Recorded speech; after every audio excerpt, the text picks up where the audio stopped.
जब भगवान विष्णु ने पृथ्वी भूदेवी को वराह अवतार लेकर समुद्र से उठाया था, उसी समय वराह भगवान और भूदेवी के संयोग से एक पुत्र उत्पन्न हुआ, जिसका नाम रखा गया नरकासुर।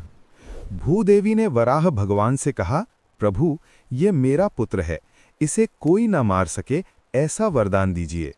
विष्णु मुस्कुराए और बोले, तेरा पुत्र तभी मरेगा जब तू ही उसके वध में सम्मिलित होगी। भूदेवी उस समय इस अर्थ को नहीं समझ पाईं, पर यही वचन आगे चलकर उसके पुत्र की मृत्यु का कारण बना। ब्रह्मा जी ने उसे प्राग ज्योतिषपुर, आज का असम और गुवाहाटी क्षेत्र का राजा बना दिया। शुरू में नरकासुर एक धर्मप्रिय राजा था, पर समय के साथ उसमें अहंकार और शक्ति की प्यास बढ़ती गई।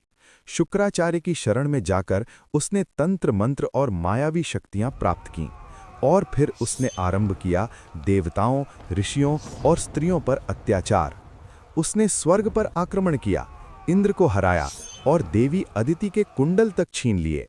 यही नहीं रुका, उसने 16,000 राजकुमारियों का अपहरण किया और उन्हें अपने महल में कैद कर लिया। कोई उसके सामने टिक नहीं पाता था। देवता, महर्षि और भूदेवी स्वयं कृष्ण के द्वार पर पहुंचे। उन्होंने कहा, प्रभु, आपका ही पुत्र अधर्म के मार्ग पर चल पड़ा है, हमें बचाइए। भगवान श्री कृष्ण मुस्कुराए। भूदेवी का वचन अब पूरा होगा।